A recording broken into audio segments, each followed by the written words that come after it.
Today, it's great to chat with Kristin Neff on the podcast. Kristin is currently an associate professor of educational psychology at the University of Texas at Austin. She's a pioneer in the field of self-compassion research, conducting the first empirical studies in self-compassion almost 20 years ago. In addition to writing numerous academic articles and book chapters on the topic, she's author of the book, Self-Compassion, The Proven Power of Being Kind to Yourself. In conjunction with her colleague, Dr. Chris Germer, she has developed an empirically supported training program called Mindful Self-Compassion, which is taught by thousands of teachers worldwide.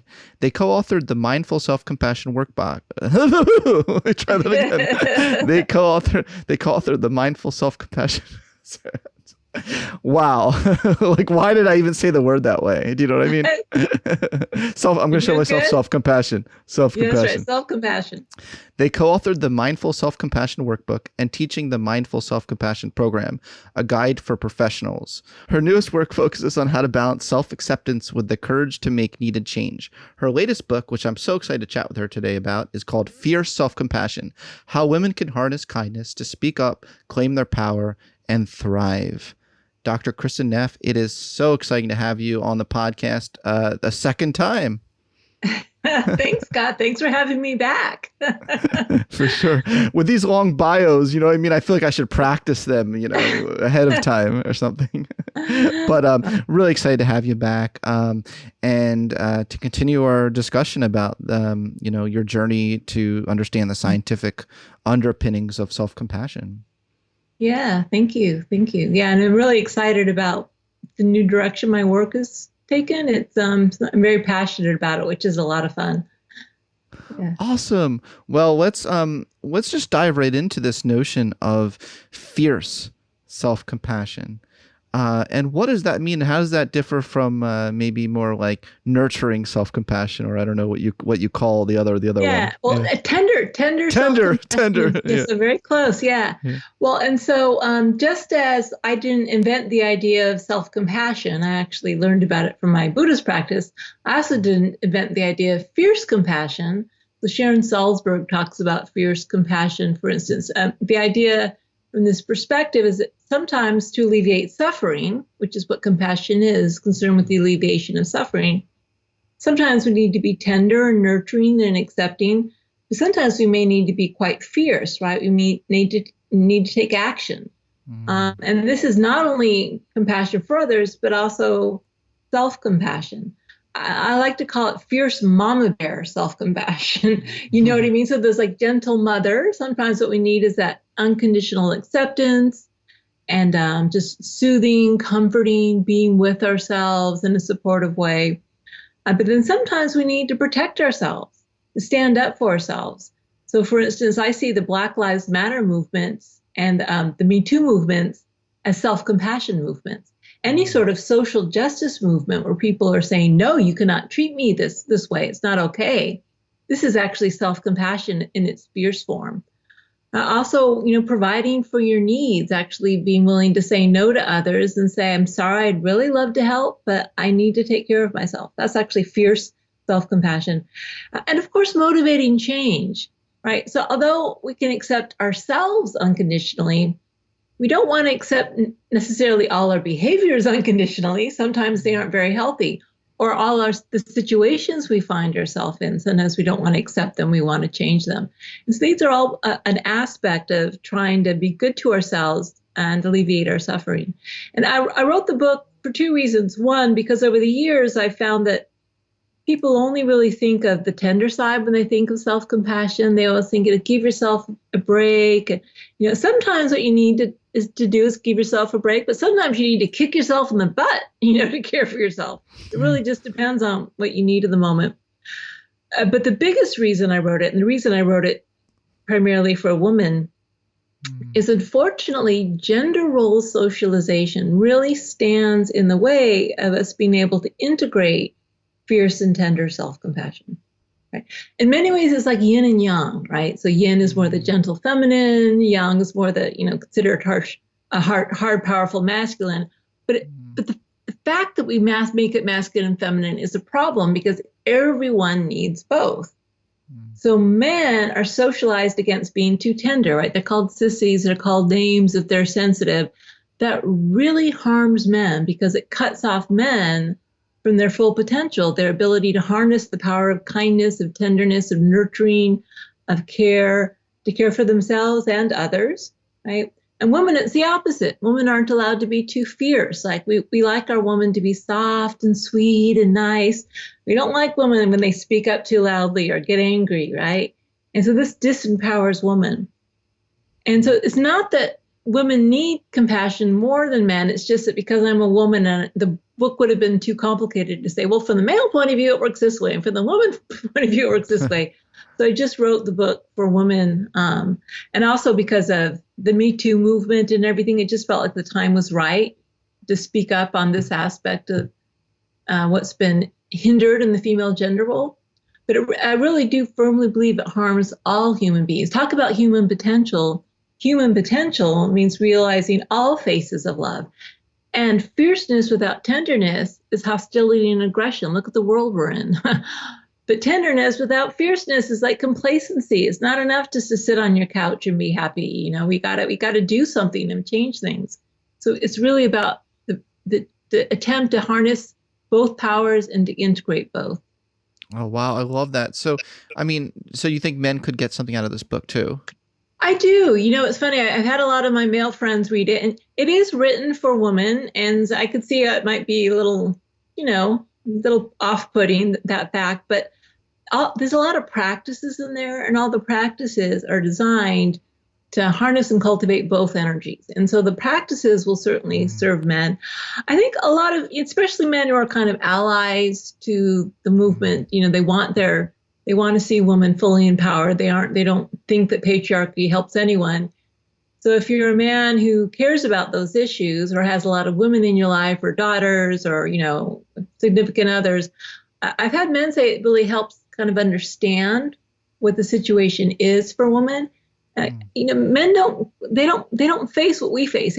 When they get angry, people think that men are powerful and persuasive. A woman, people think she's crazy. They don't believe her when she's angry. They belittle her. And so that woman get cut off from their anger. And that means it kind of goes pear-shaped and it's just not really healthy. So I do think men could get a lot out of this. But I mainly wrote it for a woman because the time is now. It's kind of like, there's really, I think, a movement around the world of women standing up and saying, the old way of doing things isn't working for us. We aren't just going to be helpmates. We aren't just going to be assistants. The way men are, we can't just say men will be men and, well, that's just the way men are. It's like, it's actually not okay. Things like sexual harassment, sexual abuse. And so I really felt that this could help in that journey. It offers really concrete tools that we can practice to help cultivate these two energies. So that's partly why I'm so excited about it. The people I've talked to just said it's really useful, it's helpful, and that's what I wanted, something that's helpful.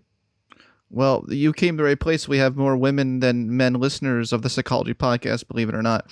It's like 60-40, sort of breakdown. So we have plenty of women listening to this today that'll really resonate with this, I'm sure. Really a really valuable message. I think you're doing a great thing with this book. What did you think? Did you have time to look at it? I did. No, I mean, I liked it. As a man reading it. Well, I mean, I resonated with it, and then I'm like, well, does that make me less of a man that I resonate with? The fact that you even have to ask yourself that question shows you how screwed up gender role socialization is, Well, absolutely. I mean, I mean that's an interesting conversation itself, which is that is there even what's the utility of even saying there's masculine energy versus feminine energy? Well, that's why I like yin and yang. We can get away from masculine. I love yin and yang. Yes. It just makes you don't even have to use those terms. Yes. And that's partly why I do like them. Yeah. I mean, I've been obsessed with the yin yang. Even like my doctoral dissertation was an attempt to balance out the intelligence field with the yin yang, I proposed the dual process theory of human intelligence. That's So right. anyway, Oh, yes. Okay, this is right up your alley. You probably yeah. should.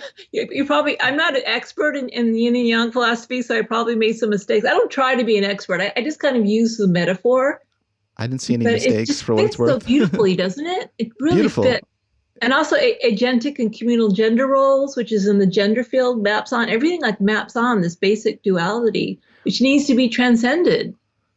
I mean, I can agree more. I didn't expect to go down this alley, because I have all these prepared questions, and everything. But let's stay Let's on go this. down it. Yeah, yeah. Let's stay on this for a second. I don't think of like just to be really personal a second, I always viewed myself as quite balanced between those two energies. That's just my that's my being. I don't say that anyone should be a certain being. But I've always noticed that I think I'm pretty probably like 50-50, but I'm still a man. Yeah. So I'm trying to understand that in the sense that I'm still a man at the end of the day, and I'm just a man that has a pretty good sort of balance and appreciation of the benefits of both kind of things. So I suppose if I was writing a book, Fear, Self-Compassion, maybe my subtitle would be like how both men and women can harness the best aspects of each other's genders. Anyway, that's probably how I would have framed it. But yeah. Well, so like I say, I mean, I think you're a little unusual in that I know only 15% of the people that come to my workshops are men. And that's because compassion is considered a female thing. It's part of the female gender role. That's a shame. It's really a shame because the research is overwhelming of how useful it is in terms of, if you're a combat soldier, you're more self-compassionate, you're less likely to develop PTSD or contemplate suicide, right? I mean, it's a strength. And so this is why I think gender role socialization stands in the way. And my personal belief is every single person has their own unique balance of yin and yang. It's going to come out differently in different contexts. Wouldn't it be amazing if everyone's allowed to reach their full potential and express it in the way that's just right and every single person is going to look different instead of trying to stuff people into boxes based on gender. Because like I say, I really do think in terms of anyone, doesn't mean that I mean like we should all be the same. Everyone's going to be unique regardless, but everyone should be allowed to be unique and themselves. Completely, it's all about self-actualization, and completely, yes, for sure, as well as self-transcendence. Yes. No, look, we're on the same wavelength here. Same page, yeah. There's no doubt about it. I am curious, like just a nerdy question, and I remember last time you were on my podcast, like 3 years ago or something, I would ask you a whole bunch of nerdy questions as well. In your empirical research, in the tests you validated, what's the actual science say about the gender differences? So women have slightly less self-compassion than men. It's not huge. We've done some meta-analytic work, and it's very consistent, right? And the gender difference tends to be a little larger when people are younger, lessens a little bit with age. And also gender role identity comes into it in that women who are androgynous, who kind of identify more with on the femme sexual inventory, the masculine and the feminine, there's not a gender difference. And so you might think, well, that's strange because compassion is actually part of the female gender role, but it's because for women, they're supposed to be self-sacrificing. So what we know is that women come out a lot higher in compassion for others than men do in research, and they come out slightly less self-compassionate than men do, which means the discrepancy between how women treat themselves and others is larger than men. Because women don't feel entitled to meet their own needs, because their value comes from being self-sacrificing, from being nice, from being giving, right? Whereas men, even though you might say compassion is more of a, not part of their gender role, they feel more entitled to get their needs met, right? And so it's interesting that you have that dichotomy, and so that's why women need to really intentionally practice self-compassion to overcome. First, the socialization that tells us we should always be giving to others. And it's also partly our sense of self-worth is predicated on people liking us and thinking we're nice. And, this is the feminist side of me coming out. The system's kind of rigged against us because the system doesn't reward us for achieving and, doing our own thing, at least not traditionally. The traditional system, the system rewards us for helping others. Well, who are those others? The men in our lives, or the men's, our children, but who are the children of the men in our lives. So the system is kind of set up. That is patriarchy, right? Women are assigned the role of helpmate. Our job is to help the men. The men are the ones who get their needs met. Again, I'm saying this in a black and white way, but traditionally, that's kind of where the whole system came from. And so in a way, by women saying, well, wait a second, my needs count too. Not more than anyone else's, but at least as much as anyone else's. And actually, no, I'm going to be able to, if I'm angry and I need to say no, I'm going to get angry or I'm going to say no. I don't want to harm anyone by doing that, but I'm not going to harm myself by saying yes when I really mean no. And so it's almost like a political act as well as an act of personal, self-actualization. It's really both. The personal is political. I didn't come up with that one, but it's true. Yeah. Hey everyone, I'm excited to announce that the 8-week online Transcend course is back. This iteration of the course, which will run from September 5th to October 24th of this year, will use science to help you live a more fulfilling, meaningful, creative, and self-actualized life. There will be limited slots available, so save your spot as soon as possible. In addition to the regular class pricing, we're also offering limited slots for personal self-actualization coaching. Save your spot today by going to transcendcourse.com. That's transcendcourse.com. The Transcend course is just one of the offerings of the brand new Center for the Science of Human Potential. The Center for the Science of Human Potential's mission is to use science to help each person fulfill their highest potential and contribute to the good of society. Toward that goal, we offer classes, coaching, and consulting opportunities to help people apply the latest science to help themselves, their organizations, their schools, their families, and their communities to be more creative, loving, and full of transcendent possibilities. For more on the center, you can go to scienceofhumanpotential.com. Hey everyone, doing this podcast for y'all is one of my greatest privileges, but the costs of maintaining a professional production like this one really adds up. I'm grateful to today's sponsors who help fund the show, but if you'd prefer a completely ad-free experience, you can join us at patreon.com/psychpodcast. You'll get completely ad-free episodes, all while directly supporting the show for as little as $5 a month. That's patreon.com/psychpodcast. Yeah, there's definitely a socialization difference where if you're assertive, you assert your needs as a man, that tends to be rewarded, and he's like, oh, well, we got to pay attention to it, but That's right. But maybe not as much with young women, and then those that develops over time. Do you think if there was a matriarchy, like, do you think if we had a matriarchy and do that thought experiment, it would be more, there'd be more of an equitable appreciation of asserting needs for both men and women, or would the power just be reversed and suddenly women would be like, we don't care about men's needs? I mean, what do you think?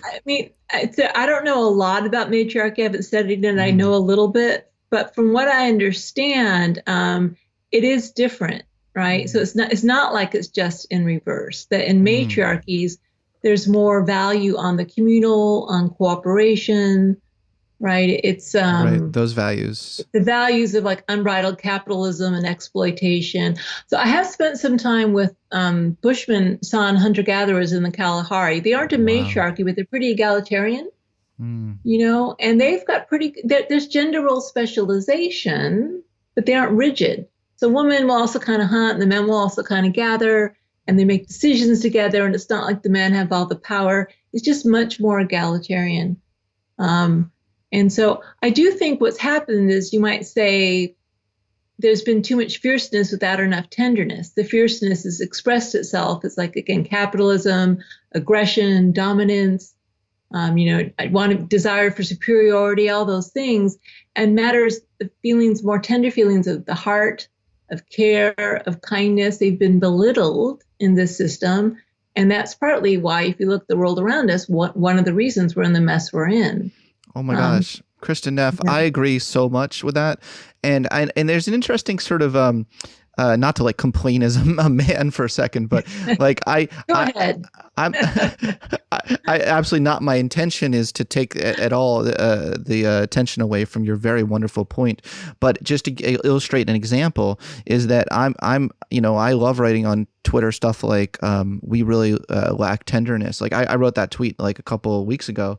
I was like, this world needs more tenderness, more care, and some people are like rolling their eyes, right? And I wonder if that's because I'm a man and I'm saying it, and so I think it sucks that we have any of these kinds of gendered things where like if you're a man, like and you talk about tenderness, you get eye rolls, or if you're a woman and you talk about assertiveness, even you might get eye rolls, and I think that sucks all around. It does. Well, it harms everyone. So Scott, I've anointed you to write the follow-up book to mine, which is Tender Self-Compassion, How Men Can Harness Kindness to Discover Their Emotional Intelligence and Do the Non-Dual Theory, whatever it was for your dissertation. I just got chills. Be self-actualized. And it really does need to be written. It does. Because everyone needs both. And just, you might say the blocks are a little different. Sometimes you need to go left, sometimes you need to go right, but we're all aiming toward that center of wellness.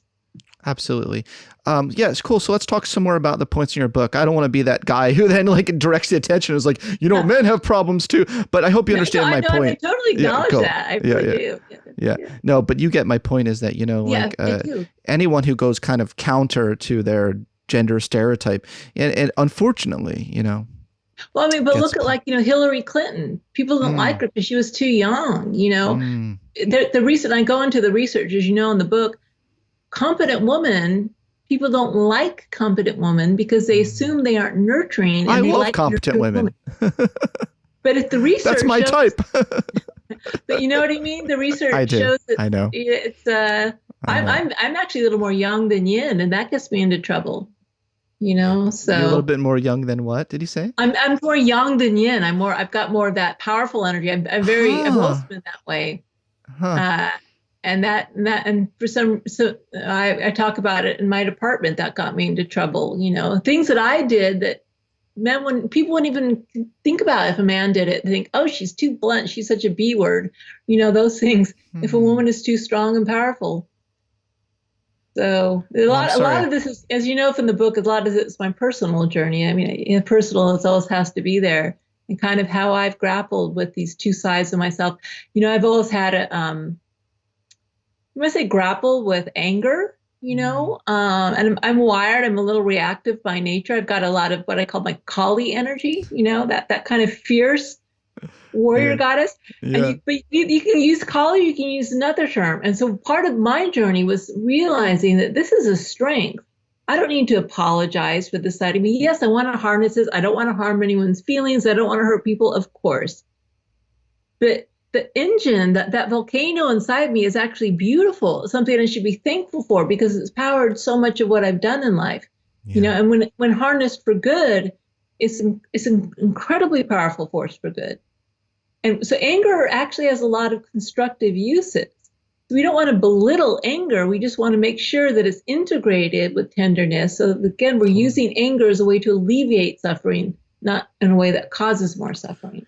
Oh, totally. It makes me wonder why did it take you so long to write this book? Because you would have thought that, this would be an idea you would have had like 20 years ago, Well, the funny thing is actually my dissertation was on a gender role hierarchy in India. I was all about how people balance rights and responsibilities in Indian family life. And I was really into gender and power. Yeah. And so I was always was interested in this, especially how people balance the personal needs with others' needs. So kind of Carol Gilligan and justice and care. I was really interested in all that. And then I got on the self-compassion tangent. And so I've been focusing on like that for about the last 18 years. And then it's all coming full circle. I didn't even do it on purpose. I realized, wait a second, I used to study this. I used to study thoughts about gender hierarchy and power inequality. And now I'm doing it in the context of self-compassion. Yeah. And it's so satisfying to me because, one of the problems or criticisms that can be leveled at people who do psychology work is that, is it just too much about personal wellness? Personal wellness isn't enough when we've got systemic racism, we have sexism, we have health inequality, we have global warming. it's not enough just to turn inward. We need to do both, right? We need to make interchange, and we need to be engaged in changing the world. And you can't look at the world without considering issues of like power and patriarchy and racism and all those things. And so it feels really satisfying for me to be able to come back to my roots, you might say, and to integrate them. Yeah, there's a deeper level of integration going on with you right now. It's a deeper level of integration going on, yeah. I see that. I clearly see that. Could someone, okay, this is a question I have then. Could self-compassion, too much self-compassion or fierce self-compassion become too selfish? Just playing off of what you said, isn't there a point where you could be like, come on, like try focusing on the compassion for these other people who are suffering? Yeah. Yes, well, exactly. So it's always a matter of balance. So I kind of talk about how, the three elements of self-compassion, just to go over it again, are mindfulness, kindness, and common humanity. And these are really the three core constituent components of self-compassion. So you need to be aware of suffering, you need to be turned toward pain without exaggerating it, you need some perspective, you need kindness, you need to care about that suffering, and you need a sense of connectedness. So it's not pity, it's like, okay, we're all human. And I've got how does that look when it comes to meeting your own needs? And so kindness means providing for yourself, fulfilling, counting, saying I need to fulfill myself. Mindfulness is it's fulfilling authenticity, knowing what you need. And this is where I go into the whole human potential work in that chapter about like mindfulness leads to authenticity, really asking what's true for me. But common humanity, this is where the balance comes in, because common humanity recognizes interconnection. So if you were to be selfish and prioritize your own needs over those of others, you would lose the thread of common humanity, right? At the same time, if you subordinate your own needs to those of others, you lose the thread of common humanity. What common humanity really points to at a deeper level is interdependence, interbeing, this awareness of how we're all in this together. And so for the difference, you might say, between self-love and self-compassion, self-love, maybe it is selfishness. Maybe narcissists do love themselves. Whether or not they really do is hard to say, but nonetheless, there's nothing in the construct itself that would balance that out. But compassion, the fact that other people are always part of the equation, it kind of prevents selfishness. And again, if you look at the research, it reduces the sense of separate self. So I actually, believe it or not, I have a study where I looked at how people balance the self's needs and others' needs when there's a conflict in interpersonal situations. And self-compassionate people were more likely to compromise. They didn't subordinate their needs, but they also didn't prioritize them. So that it actually led people toward balance. And that balance leads to more authenticity, more voice, more relational well-being. That's awesome. I'd love to see that study. Is that recent? Actually, it was a while ago. It was because I can't keep up on all your papers. Well, it's because I had been doing research on how people balance in the context of power inequality, how people balance the self and others' needs. This was my interest. And then I got into self-compassion. So I just threw in my new self-compassion scale in one of the studies I was already doing, and I found this out. And that's why it's so interesting that it's come full circle. I didn't intend it, but that's where life has led me. It's kind of cool. I love it. Yeah, so many things are coming full circle for me as well. And I'm like, wow, that's fascinating how that happens. Well, okay.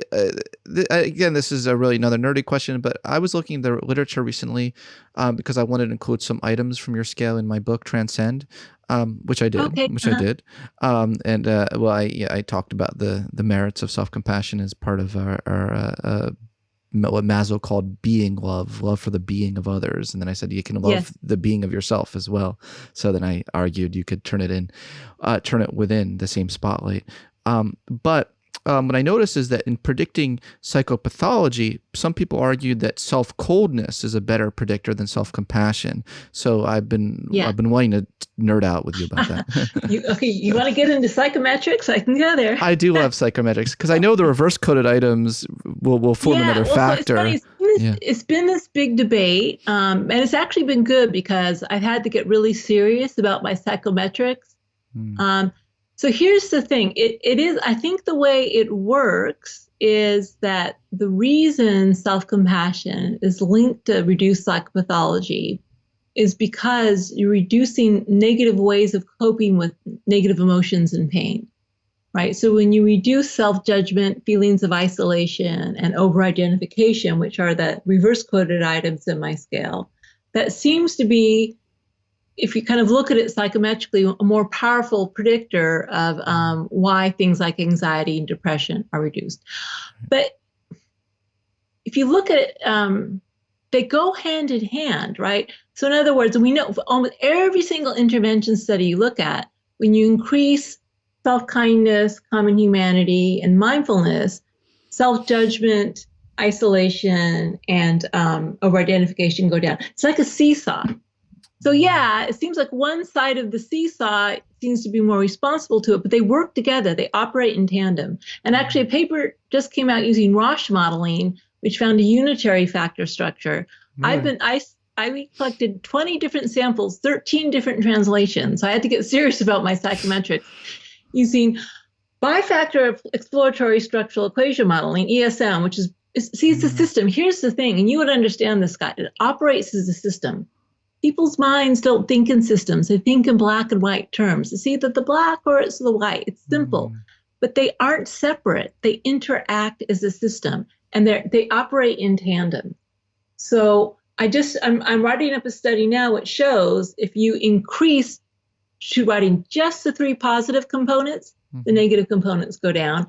And if you try to reduce the negative components, the positive components go up. They work in tandem. That's cool. So it's like, are they different? Well, yeah, they kind of are. And that's kind of marginally interesting. And what's the mechanism of action? But it's like saying, okay, well, is it wind speed or storm surge that creates the negative effects of a hurricane? Well, they operate together. So yeah, it's kind of interesting. And I think it's worth looking at them. But first of all, it's not black and white. I don't know how to put this. It's not like there's 2 factors do not fit the scale. 6 factors fit the scale, or 1 factor fits the scale. 2 factors don't fit the scale, because then you're merging these things that are different. It's an interactive system that coheres. Yeah, so there really is a strong higher order latent construct there. It's not higher order. It's bi. It's bi. Well, you just said it's not bi. But you just said there's not. Okay. Okay. The bifactor doesn't mean 2 factors. I know the language is terrible. It's just that it's not like there's one, like intelligence is a higher order model. Right. There's IQ, G, which explains these lower order factors of of the intelligence verbal. So this is like, so it goes both, it's bidirectional. It's actually bidirectional. In other words, the items are, it's not like the subscales are explained by this higher order factor of self-compassion, which is like what's the verb form of constituent? It constitutes self-compassion. So it's not like there's this self-compassion thing out there that explains all the variants in self-kindness, mindfulness, common humanity. They cohere as a system. It's not hierarchical. It's bidirectional. I'm trying to think. I show you a graph. I'm trying to think of how to model that because your listeners are probably lost. They probably don't care. It's okay. But I'll send you a paper. Please do. I'm trying to think of how to model that in terms of. You have to model it with structural equation modeling. But I have to say, that's even though the debate has been a pain in the ass, it's been good because I've had to really up my skills. And there's a brilliant statistician I work with from Hungary who's really great, and he found a way to model it as a system, and it does operate and it works together. It works in tandem, and all the intervention research confirms that. Yeah, I'm really into psychometrics and test construction. So the way you described I'll send you the papers and also the Roche modeling, because the Roche modeling, part of it's just negative and positive affect is interfering as well. So negative tends to clump with negative and positive tends to clump with positive. It does seem to me the way you're describing it is that it best represented as a reflective trait. in the sense that this idea of self-compassion, it emerges from the interaction of so you've got a all general the lower factor order. and you have specific factors. Yeah. But the general isn't necessarily higher than the specific. No, the general is reflective. Is what it sounds like to me. Yeah, it's kind of it's probably bidirectional. It probably interacts in some way. It's not. You don't have to have the order. There just is there both the general and, but 95% of the shared variance is explained by the general factor. So it's like, that's good enough for me. Then there is a latent general factor. There is a general factor for sure. Yeah. It's not hierarchical. Okay. Well, we'll put that. We'll table that. Listeners anymore, but I'll send you the paper. But it's kind of fun if you're into psychometrics. It's I can't wait to read the paper. It's so interesting because you have some people in the field that are like so adamant about like it's all about self-coldness. Like we need to help people who are being harsh to themselves And how do you do that? Through your self-compassion trainings. I mean, that's the thing. If you look at any sort of whether it's state scale, I just developed a state scale, whether it's short term, mood induction, or whether it's long term, how do you reduce self-coldness? You increase self-compassion. It's like they go hand in hand. It's like, you sit on one end of the seesaw and the other one it changes. They work in tandem. There is no studies that show they operate separately. I hear you. So what's the point, I know what they would say. It is clinical interventions. Why? How do you reduce self-coldness? You increase self-compassion.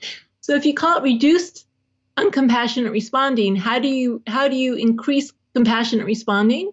Yeah. You increase it. One person, this guy he talks about it's not increased protection, it's vulnerability.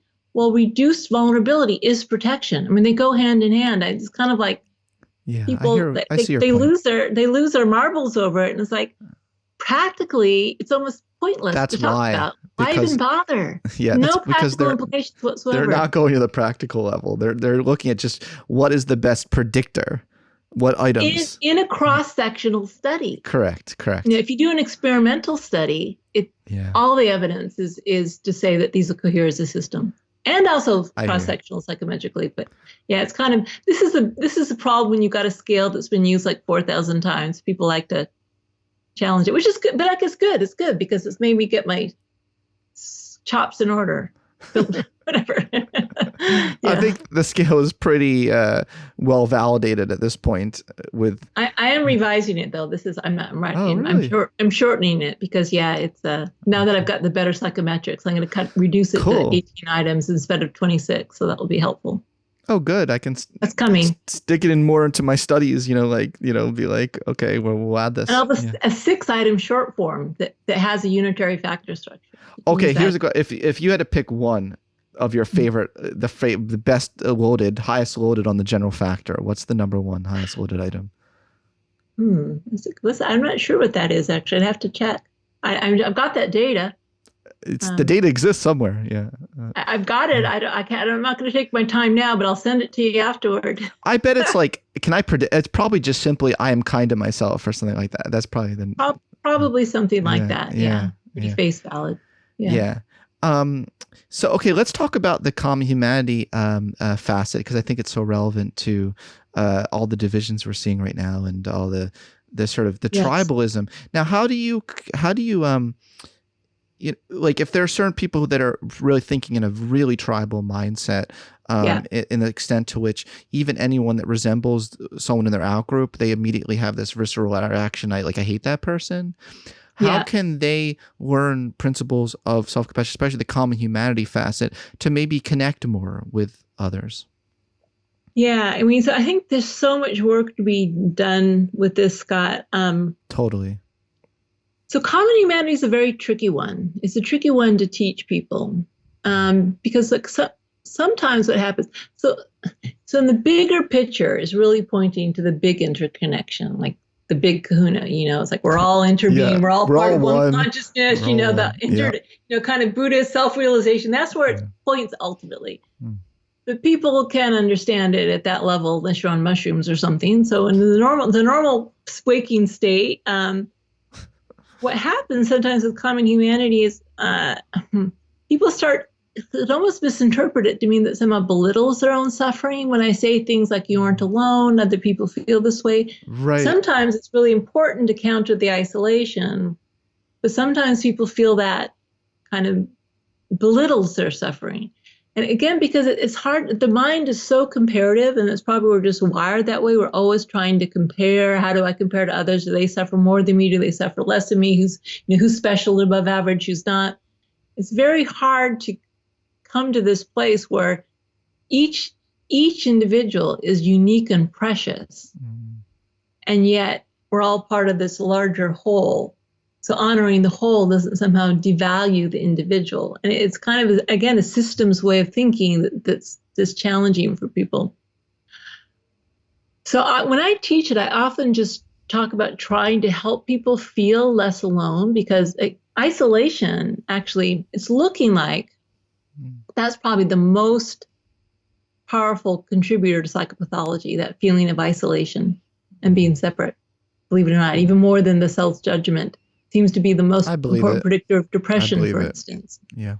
And so when I teach self-compassion, I usually just try to help people understand that they aren't alone. And sometimes it can actually be useful to think of members of your group and that you aren't alone. So especially if you're a marginalized group, so look at like the Me Too movement or the Black Lives Matter movement. In this sense, what's happening is people are like feeling less alone by identifying with members of their group. And that's not a bad thing, right? So, I mean, it's complicated, right? So when you kind of get rid of group, or you get rid of group identity and try to say we're all one, like, well, all lives matter, then that can be a problem, because you're in a way kind of invalidating the fact that group membership does count. It is part of our identity. So if it serves people to feel more connected to their group, then I think there's not necessarily a problem with it. It's only when you start dehumanizing people, that's where the problem comes in. Dehumanizing people who are out-group members, or dehumanizing yourself. I mean, some people actually, they dehumanize themselves. And so from that point of view, I think the element of humanity, that everyone, the second we take our first breath in this world, we don't need to earn the right to compassion. It is our birthright. Then you can even extend that to animals, or, but plants even. And so it's a complex construct. You see it's tricky. Yeah. It's tricky. And so ultimately I'm a pragmatist. That's kind of ultimately what I come down to. What helps? What's going to help you? And so, if it's going to help you feel less alone and isolated by feeling bonded with your group, maybe you're queer, or maybe you're, a person of color, or maybe you're, I think that's okay, as long as you aren't dehumanizing other people. Now, the question you asked, which is really interesting, which is how can we use self-compassion, especially this common humanity point, to help heal these divisions. There is some research that suggests people who score higher on the common humanity subscale are less prejudiced. Oh, wow. That's very interesting, Kristin. Yeah. And there's not a lot. There's a little bit. I don't want to make too much of it, but there's a little bit of data that suggests that. Cool. Because what it leads you to, so usually, when, the items are framed as human beings, you're not saying like you're group members. I'm just saying that sometimes I teach it that way because it can be helpful. But what self-compassion does, even though the S word is in there, self, it actually reduces the sense of separate self. With more self-compassion, you take things less personally, ironically. That's what you're doing. When you frame your experience in light of the shared human experience, everyone fails, everyone makes mistakes, everyone struggles, everyone leads an imperfect life. You're reducing self-focus. That's one of its biggest benefits, is that it actually reduces self-focus. And I think when you take things less personally, then it can allow you to see other people more as human beings. And so there may be some way of actually harnessing the power of this to understand our shared humanity. I agree. Yeah. that's another book that needs to be written, is just It's another book. Self-compassion to heal the divides, The divides. And the only reason I add about the group is because it really kind of flabbergasted me. I always thought, well, I always went to the shared humanity bit, but I was getting comments like from some of some Black participants I had that makes me feel kind of like, you're saying we're all the same. Well, this color blindness, this is actually, it's easy for white people to say color blindness, but not if you're not a white person. There is, color does make a difference, things like that. So it made me realize, wow, you need to be careful that. Yeah, I expected that you would get some pushback. But it's also true. So I think that's why to an extent. Sometimes you need to go left, sometimes you need to go right. It's kind of like, where are you coming from to get to that place of balance? Yeah, I mean, I think that's the great question. It's all about the balance. You know, aren't there certain situations though where someone should probably have more common humanity than they do, and they're being resistant to it to an unnecessary degree? Probably, yeah. I mean, so common humanity really is the wisdom element of self-compassion. Nice. So mindfulness is more the attentional element. What are we paying attention to? What are we willing to be aware of? The consciousness element. Common humanity is the wisdom element, seeing the larger picture. And then, it's kind of self-compassion really is, well, what do I need to alleviate my suffering? What do I need to be well? Yeah. And people, I think sometimes people think I'm Dear Abby, and like I can tell them, I don't know. You're the only one who knows that. You need to use your own wisdom. Yeah. And then the kindness element is the heart element. That's the love element. And that's why you really need all three. Yeah. I think if you don't have the wisdom or you don't have, it's a system. Yeah. It's hard to think in systems. We're just poor little black and white thinkers, but the reality is the systems. That. I do. I love it. I'm all about systems. It's all about the whole person as well. Yeah. That's right. Hey, are you familiar with the quiet ego research with the Heidi Wayman? Yeah, I know Heidi and Jack. I know I love that stuff. I love that stuff. I love it. Yeah. It's so good. And they have they took some of your items. I think not took. That sounds like stealing, but they adopted for one of their facets, the quiet ego scale. Yeah, there's some overlap. Yeah, and there is, and that is one of the things that self-compassion gives you. And that's also what I think we need more in the world right now. We do. Well, we need a lot of things in the world. I mean, that's the thing I'm starting to see. Yeah. Is it just depending on where you're coming from, what you need is going to differ. That's why we need to empower people to ask themselves, what do you need? Because,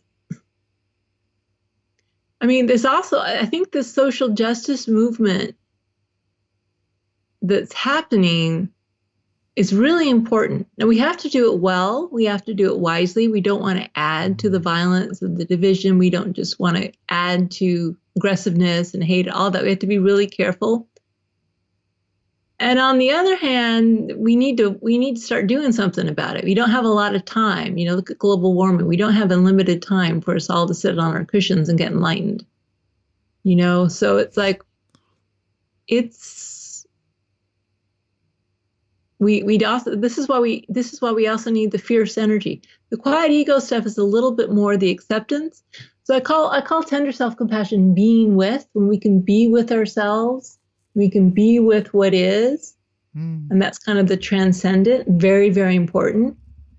But we are in bodies, right? Maybe ultimately we aren't, but right now we are in bodies living in a concrete, unjust world, and we also need to take action to try to change things. We need both.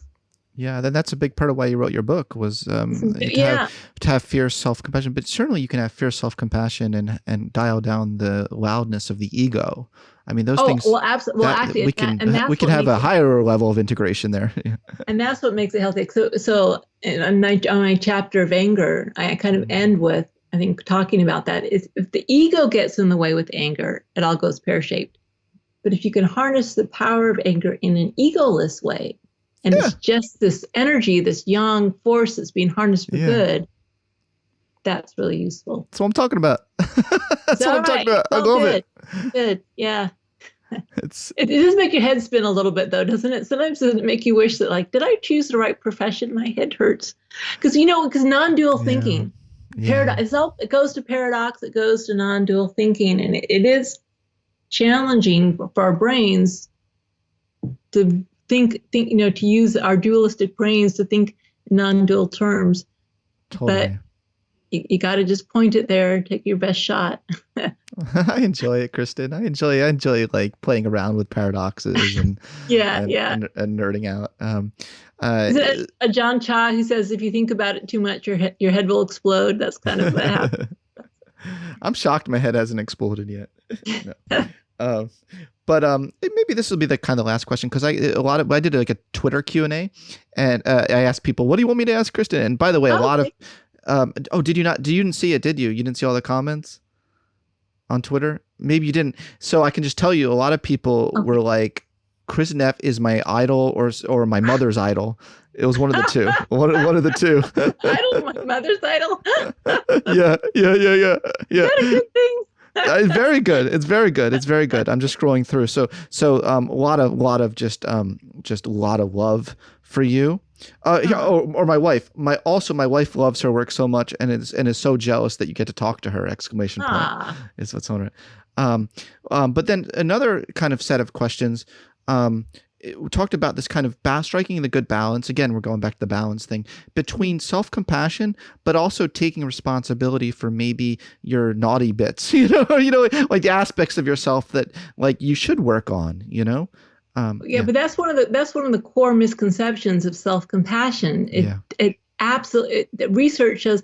The research, I think, out of Berkeley shows if you help people be self-compassionate about a transgression, what they harmed someone in the past, it helps them take more responsibility. It doesn't lessen responsibility. It helps you take more responsibility because it's safe to admit it, right? Nice. If you're going to shame yourself, if you're going to criticize yourself, it's not safe to take responsibility. You're going to want to blame it on other people because it's too painful. Projection. So what self-compassion does is it actually increases your ability to take responsibility. It increases your motivation to improve. But it does it from a different reason. So it's not coming from a place of like, I need to improve because I'm so inadequate. Like, I need to improve because I care about myself and I care about other people and I want to be healthy and well. And it's a much more sustainable motivation. It works more over time. People who are more self-compassionate, they say sorry more often. They apologize more often. Because again, it's safe to take responsibility. And again, that's also why I wrote this book. This is the yin and yang, the fierceness and tenderness. It's the dance of acceptance and change. Obviously this one, Carl Rogers, The Curious Paradox, is the more I accept myself, the more I can change. It absolutely works that way with personal responsibility. It is not saying letting yourself off the hook. Quite the opposite. You need to be brave and strong to say that hurts so badly. And actually, self-compassion is linked positively to shame-free guilt. It's not linked to shame, but guilt that isn't about shame. Guilt is just, I feel so badly. What can I do to help? It's actually linked positively to guilt. Well, it sounds like you're saying it's a necessary but not sufficient condition for taking responsibility. So some people might just stop at the self-compassion part, though, and never move on to the taking responsibility. But then they aren't being self-compassionate if they aren't moving on. Okay, so that's like necessarily. Think about a parent. If you're a compassionate parent and your child does something wrong, you love them unconditionally. That's a given, and that's the yin part.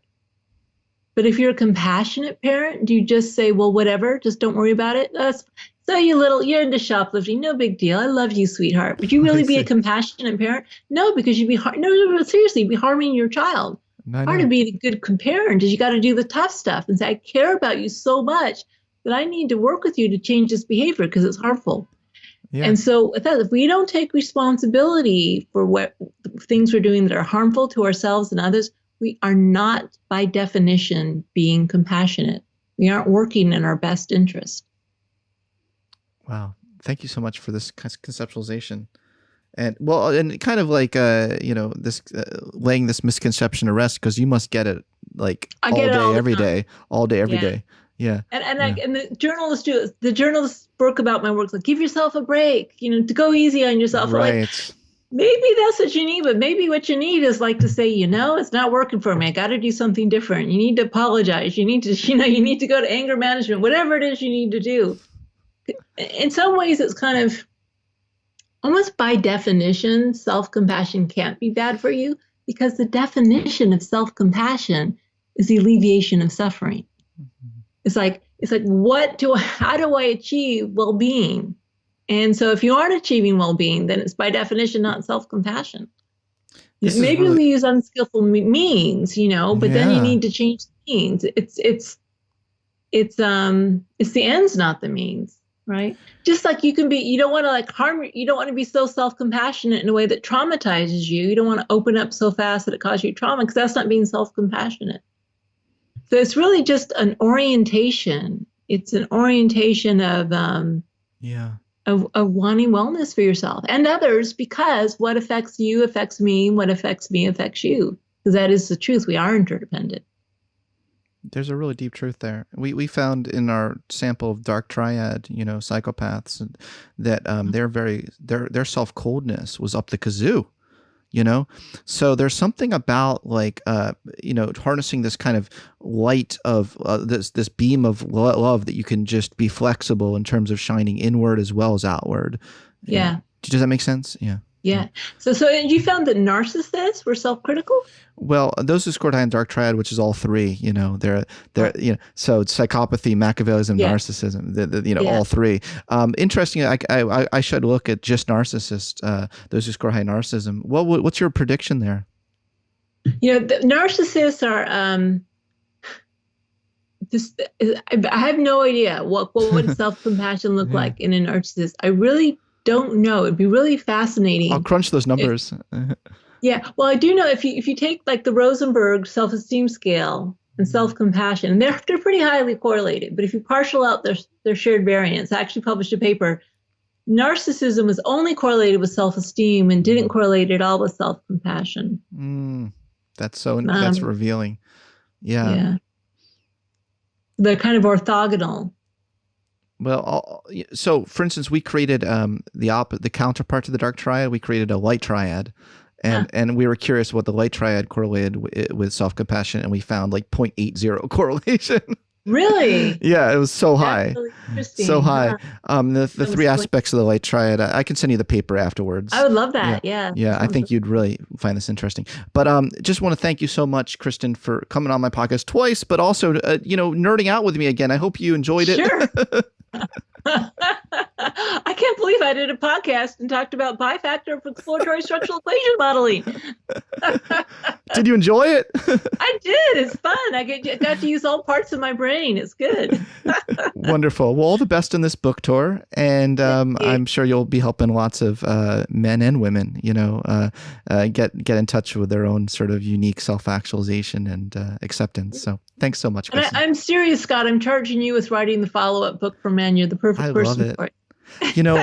Like when you said that earlier today, I really got chills. Like my whole body got chills, and that usually only happens when there's some really germ of a seed of something that really is inspiring me whole body, if that makes sense. Yeah, because that book needs to be written. But if you look at your reach, it's partly because you're able to talk about that. The emotions in a credible way, which is really useful. So, well, thanks, Kristin. Anyway, thanks for being so awesome. Great fun. Thanks for listening to this episode of the Psychology Podcast. If you'd like to react in some way to something you heard, I encourage you to join in the discussion at thepsychologypodcast.com. That's thepsychologypodcast.com. Also, if you'd prefer a completely ad-free experience, you can join us at patreon.com/psychpodcast. Thanks for being such a great supporter of the show, and tune in next time for more on the mind, brain, behavior, and creativity.